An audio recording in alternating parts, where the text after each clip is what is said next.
My name is Kelsey Donovan, 32 years old, a graphic designer who clawed her way through 6 grueling years of freelance gigs to own a sleek apartment in Plano, Texas.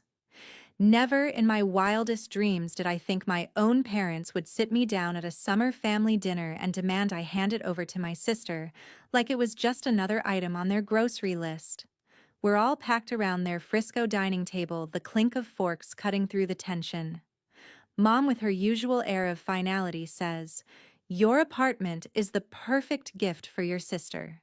She's got big plans and you can always rent something cheap."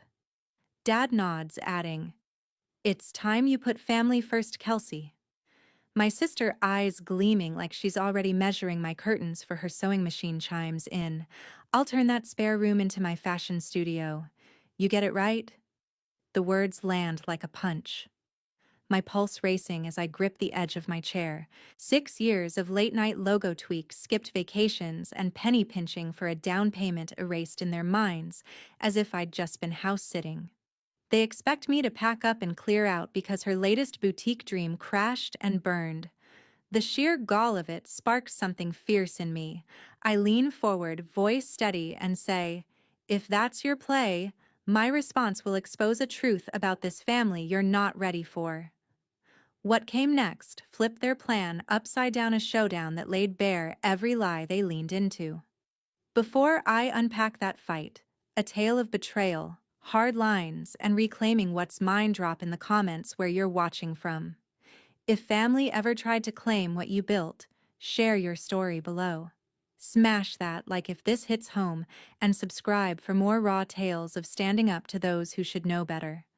Your support keeps these stories alive. Growing up in Frisco, Texas, my sister Mackenzie and I were inseparable. We'd spend hours sprawled on the living room floor, markers and sketch pads scattered around us, dreaming up wild designs. I'd draw fantastical book covers, dragons curling around Gothic fonts, while Mackenzie sketched dresses with flared skirts and bold patterns. At 10 and 5, we'd swap pages, giggling over her sequined ball gowns and my neon-colored spaceships. "We're gonna be famous artists," she'd declare, her pigtails bouncing as we pinky swore to open a studio together someday. Those days, our small ranch house felt like a creative haven, with Mom cheering our doodles and Dad taping our best pieces to the fridge. By middle school, things started shifting. Mackenzie at 12 got obsessed with fashion, ripped jeans, chunky boots, anything she saw in teen magazines. Mom and Dad began funneling cash into her whims, a shiny new sewing machine for her 13th birthday, summer fashion camps in Dallas, even a weekend workshop with a local designer. "She's got a spark," Mom would say, beaming as Mackenzie modeled a lopsided sundress she'd stitched. I didn't mind at first. My sketches were leaning toward digital art, and I'd spend hours on our clunky family computer teaching myself Photoshop with online tutorials. But when I asked for a $50 art program to practice layouts, Dad brushed me off. "We're tight this month, Kelsey," he said, while Mackenzie's camp fees easily triple that never seemed to be an issue. High school sharpened the divide. At 16, I was sketching logos for school clubs, dreaming of a graphic design degree. I'd stay up late researching scholarships for UT Dallas, knowing college was my ticket out. Meanwhile, Mackenzie, barely 13, was getting private sewing lessons, her room overflowing with fabric bolts Mom bought on sale. When I landed a part-time job at a Frisco coffee shop to save for a laptop, Mom barely noticed, too busy signing Mackenzie up for another design course. "Your sister's got big potential," she'd say, as if my portfolio of posters for the drama club was just a hobby. Dad, always quieter, would nod along, never questioning the uneven scales. By the time I hit 18, the favoritism was glaring. I applied to UT Dallas, got in, and pieced together my tuition with Pell Grants, a barista gig, and a side hustle designing flyers for local businesses. Every dollar was a fight. $4 lattes served to cranky customers late nights, formatting menus for mom-and-pop shops, student loans piling up like a bad bet. Mackenzie, though, sailed into a fashion school in Houston, tuition fully covered by our parents. She needs the support to shine, Mom insisted, when I asked why they couldn't chip in for my textbooks. I swallowed the sting, kept my head down, and churned out assignments determined to prove I didn't need their help. Mackenzie's path predictably wobbled. Halfway through her first year, she started skipping classes, more interested in Instagram aesthetics than actual coursework. By her second year, she dropped out, claiming she'd learn better on her own.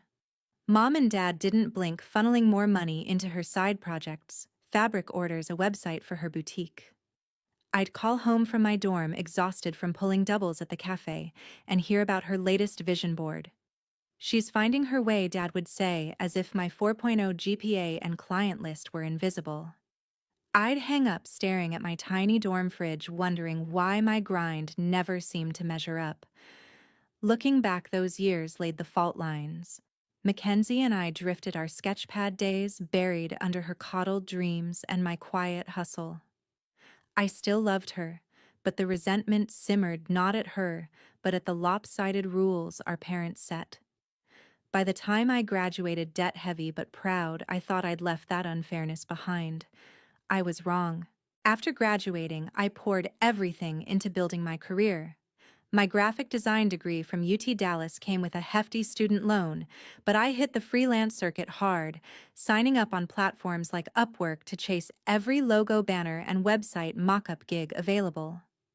My first place in Plano was a shoebox rental, leaky faucet, noisy neighbors, but it was my war room. I'd burn the midnight oil, tweaking layouts for demanding startup founders fueled by cheap coffee and stubborn ambition. Early on, the paychecks were slim, barely covering rent and loan payments, but I hustled, stacking a portfolio that started catching eyes. A couple of years in, I landed a game changer, a lucrative contract with an Austin tech startup to design their full branding package, logo, app, interface, marketing assets. That deal opened doors. Soon, I was creating visuals for a Dallas restaurant chain, a fitness app out of Houston, even campaign materials for a local politician. My client list grew, and so did my bank account. I was relentless, cold pitching businesses, refining designs till dawn, funneling every spare dollar into a savings account marked home. Driving through Plano's tidy neighborhoods, I'd spot modern apartment complexes with sleek facades and big windows, vowing one would be mine someday. After 6 years of grinding, I had enough for a down payment on a 2-bedroom unit in a sharp Plano building, my name on the deed, a mortgage I could handle. Walking in that first day, hanging my own artwork on the walls, setting up a desk by a small balcony, it felt like planting a flag on my own turf. My boyfriend Ethan, a financial advisor I met at a networking mixer, helped me navigate the paperwork to make it real. We'd been together a year, and his knack for numbers grounded my creative streak. He'd grin, lounging in my new living room, joking about borrowing my balcony for client calls. But then Mom started ringing me up out of the blue.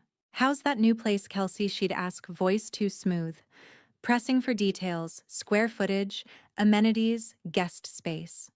Dad followed suit, casually probing about parking and maintenance fees during a Sunday call. I chalked it up to parental pride, but the questions piled up, each one sharper than the last, like they were cataloging my home for a reason. Ethan wasn't buying the act. Over burgers at a local joint, he leaned across the table, eyes narrow. "Your family didn't care this much when you were scraping by in college," he pointed out, tying it back to the favoritism I'd shared from my teen years. "They're up to something. Watch your back." His words hit like a warning bell, lingering as Mom's texts shifted to requests for photos of my place, her tone almost too eager. My sister jumped in, flooding my inbox with Pinterest boards of interior design ideas, raving about how perfect my apartment was for her vibe. I sent a few pics to keep the peace, but Ethan's caution gnawed at me. Then they showed up. Mom and my sister rolled in on a Saturday, claiming they were just passing through Plano. Mom strode in, inspecting every inch like she was staging it for sale. "Such great light in here," she said, running a hand along my kitchen counter. My sister, clutching a tape measure, started sizing up my windows, muttering about how the space would work perfectly for a vision board wall. I stood frozen, arms folded, as she paced my living room like it was already hers.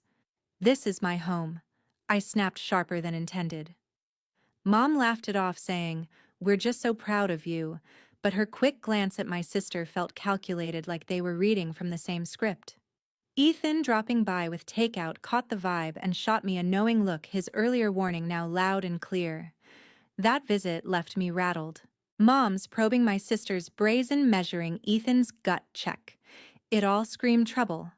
I'd clawed my way to this life designed by design, and now my own family was eyeing my home like it was up for grabs. Whatever they were scheming, I wasn't letting it slide. A week after that evening visit, my parents insisted on a family dinner back in Frisco. I hadn't been to their house in months, too busy settling into my new apartment, but Mom's text was firm. "We need everyone together." I drove over with Ethan, my boyfriend, expecting a routine catch-up, maybe some grilled chicken and small talk. Instead, I walked into a scene that turned my world upside down. The dining room was set like always, same chipped plates, same faded tablecloth from my childhood. Mom bustled around, piling cornbread and green beans onto platters while Dad carved a roast, his knife scraping the cutting board. My sister lounged at the table, scrolling her phone, barely glancing up as I sat down. Ethan squeezed my hand under the table, sensing the odd vibe. We made it through the first course, swapping light stories about work and Ethan's latest client wins, but the air felt heavy, like everyone was waiting for a cue. Then Mom dropped the hammer. She set her fork down, leaned forward, and said, "Kelsey, we've been thinking. Your apartment would be the perfect family gift for your sister." My jaw tightened, but she kept going, calm, as if discussing the weather. "She's got big plans for her fashion line, and that space is ideal. You're doing fine, you can find another place." Dad nodded, wiping his mouth with a napkin. "It's time you stepped up for family," he said, his tone final, like I'd already agreed. My sister perked up, eyes gleaming.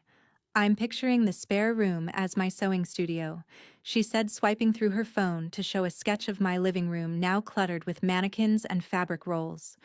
"It's perfect for my brand reboot." "You're cool with it, right?" I stared at them, my pulse hammering.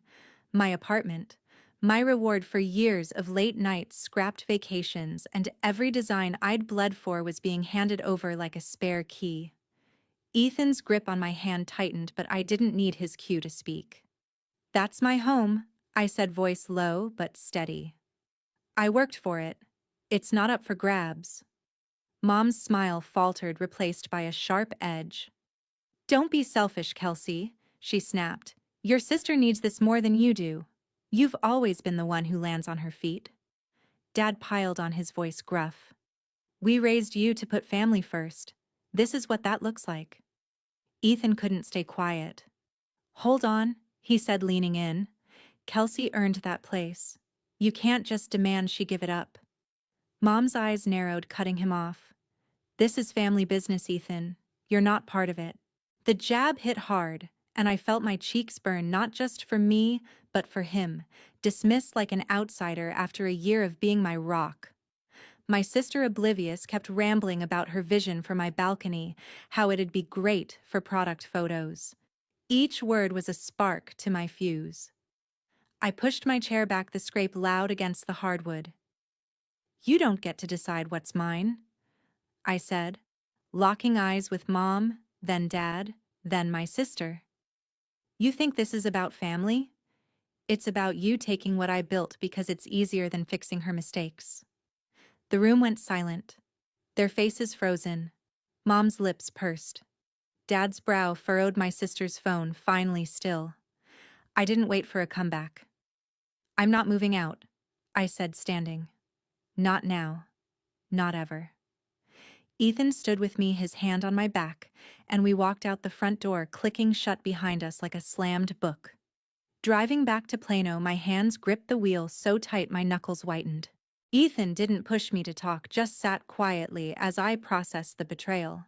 They'd given me a short deadline to vacate, as if my life was a lease they could cancel. But that dinner wasn't just a demand, it was a line in the sand.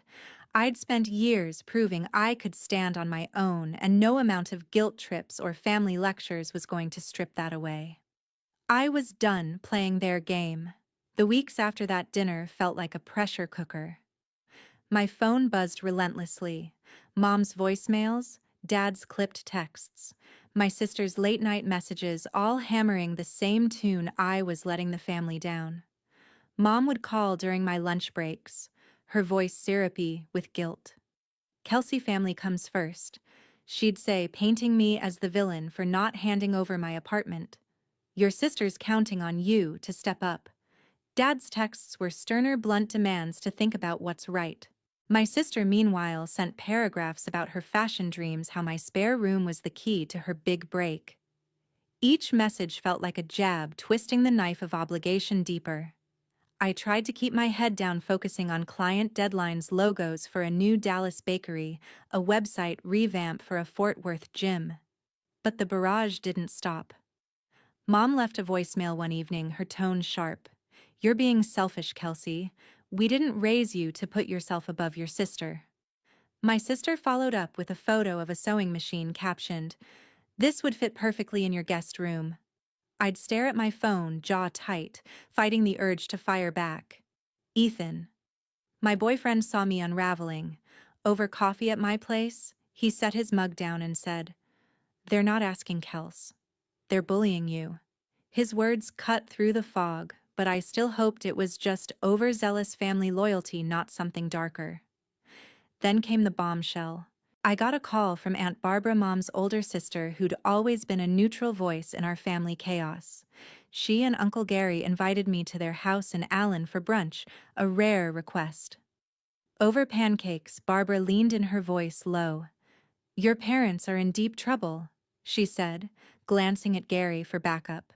He nodded, stirring his coffee. "They sank a lot into your sister's online boutique," he explained. "It tanked, and now they're drowning in debt." Barbara added, "They've been scrambling to cover it, but it's bad. They won't admit it, but we heard them talking about your apartment as a way to bail themselves out." My stomach dropped. The pieces clicked. Mom's probing calls, my sister's brazen plans, the sudden push to gift my home. They weren't just favoring my sister, they were betting my future to fix their mistake. I drove home in a daze, replaying every guilt trip, every demand. Ethan was waiting at my apartment, and when I spilled what Barbara and Gary said, his face hardened. "This isn't about family," he said, pacing my living room. "They're trying to use your place to clean up their mess." He stopped, looked me square in the eye, and said, "You need a lawyer, Kelsey. Someone who knows property law. I know a guy, Derek. He's sharp, specializes in real estate. You can't let them strong-arm you." I nodded, my resolve hardening. I'd spent years building this life, and I wasn't about to let it be a pawn in their financial gamble. That night, I started digging. I pulled up my sister's old boutique website, long abandoned but still online. The splashy homepage screamed ambition, bold fonts, glossy photos of her designs, but the Shop Now button led to a dead end. I remembered Mom hyping it up years ago, how they'd poured money into inventory and marketing.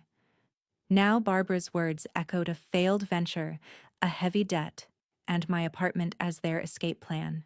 I found Derek's contact in Ethan's phone, a lawyer with a no-nonsense reputation, and sent him a message laying out the basics. My family's demand, their debt, my refusal to budge. His reply came fast. "Sounds like they're banking on your compliance. Let's protect your asset." The weight of it all settled in. Every call, every text, every plea about family was a calculated move to offload their burden onto me. I wasn't just fighting for my home, I was fighting for the right to keep what I'd earned. My sister's dreams. My parents' bad bets didn't get to rewrite my story. The next morning, my phone pinged with an email that made my stomach drop. The subject line read, "Property Transfer Agreement," and the attached document claimed my sister Mackenzie was the rightful owner of my Plano apartment. The text was formal, stamped with a notary seal, stating I'd agreed to relinquish the deed as a family gift. My hands shook as I scanned the pages. My signature was there, but I'd never signed anything like it. It was a forgery, blatant and sloppy, but the audacity hit like a punch. I forwarded it to Derek, my lawyer, with a single line: "This isn't real. Help." I was at my office, a shared co-working space in Dallas, when the storm hit. I'd been pitching a rebrand for a local coffee chain, my laptop open to mock-ups, when Mom, Dad, my sister, and a woman I vaguely recognized stormed in. The woman, Brianna, my sister's old business partner from her failed boutique, clutched a folder, her face smug. Mom led the charge, her voice loud enough to turn heads. "Kelsey, we need to settle this. Now," she said, slamming the same forged document onto my desk. "You agreed to give your sister the apartment. Sign it over, or we're done." Dad stood behind her, arms crossed, nodding like a silent enforcer. My sister chimed in, waving her phone. "I've got plans for that space," she said. "It's perfect for my new collection. Don't make this harder than it needs to be." The room went quiet, my coworkers glancing over their keyboards still. Brianna stepped forward, tossing her hair. "Your parents and I are tied up in some financial trouble from the boutique," she said, her tone clipped. "Your apartment clears our debts. It's only fair." I stared, my mind racing. This wasn't just about my sister's dreams. It was a calculated move to dump their failed venture's fallout on me. My pulse pounded, but I kept my voice steady. "I never signed that," I said, pointing at the document. "That's fake, and you know it." Before they could respond, I called Derek, putting him on speaker. His voice cut through the tension. "I've reviewed the email," he said. "That document's a fraud. No legal weight. Kelsey's deed is clean, and I'm prepared to file charges for forgery if you push this." Mom's face reddened, but my sister doubled down, raising her voice. "You're so selfish, Kelsey. This is for the family." The accusation stung, echoing years of their favoritism, but I wasn't backing down. My coworkers were now openly staring, one reaching for her phone, likely ready to call security. I texted Ms. Linda, the property manager at my apartment complex, attaching the forged document. She replied within minutes. "Checked your file. Your deed's in order, no transfer recorded." "That paper's nonsense." I held up my phone, showing her message to the group. "It's over," I said, my voice firm. "This is my home. You don't get to rewrite my life to fix your mistakes." Brianna scoffed, but Dad shifted uncomfortably, his eyes dropping. Mom, though, wasn't done. She stepped closer, her finger jabbing the air. "You're turning your back on us," she hissed. "After everything we've done for you." Ethan, who'd been at a client meeting nearby, walked in just then, catching the tail end of Mom's tirade. He didn't hesitate. "Enough," he said, his voice calm but cutting. "You're in her workplace making a scene. Leave, or I'm calling the police." My sister rolled her eyes, muttering about outsiders, but Brianna tugged at her arm, sensing the tide turning.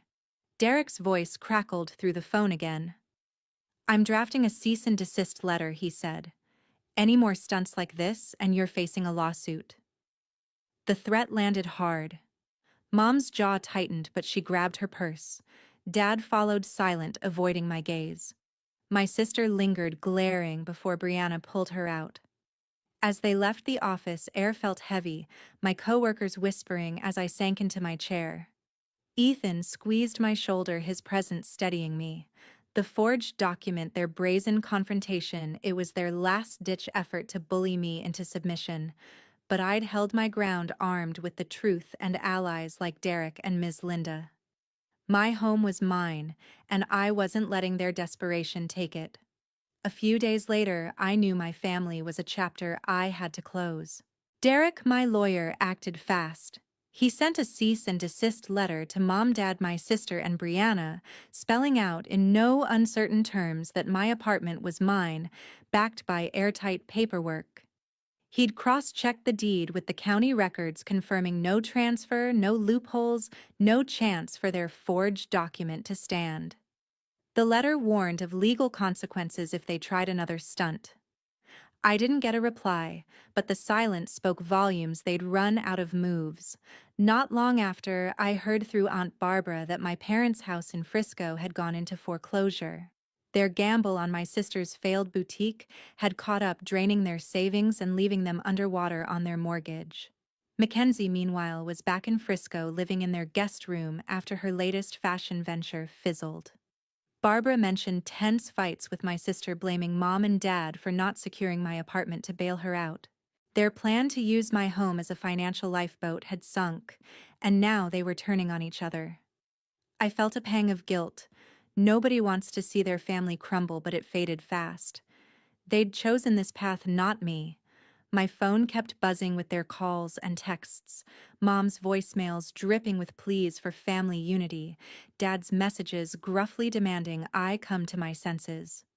My sister sent long rants accusing me of abandoning her dreams. I didn't respond.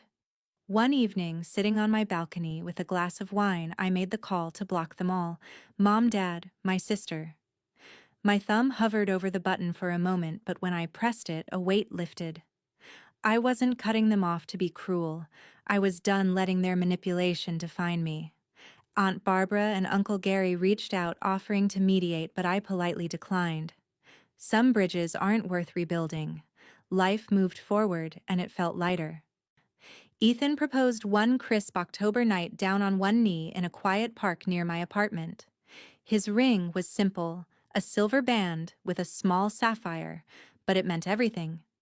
We'd been through the fire together, his steady support during the forged document chaos, his unwavering belief in my right to my home. I said yes, and we celebrated with takeout tacos on my couch, laughing about our future. My career was soaring too. I landed a lucrative contract with a Dallas-based tech firm, designing their entire visual identity logos app, layouts, marketing collateral.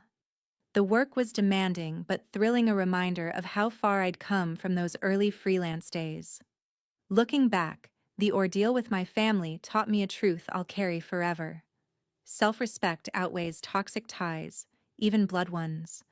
I'd spent years chasing their approval, bending to their guilt trips, but their attempt to take my home was the final straw.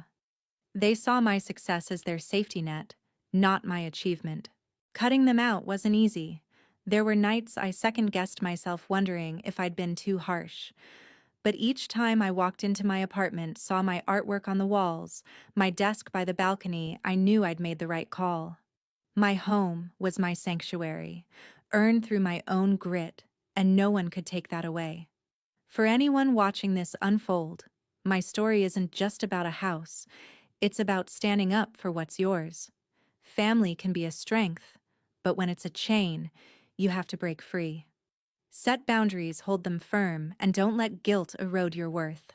I'm building a life with Ethan now, one rooted in mutual respect, not manipulation. My career's thriving, my home's mine, and I've learned that the only approval I need is my own. That's the freedom I fought for, and it's worth every battle.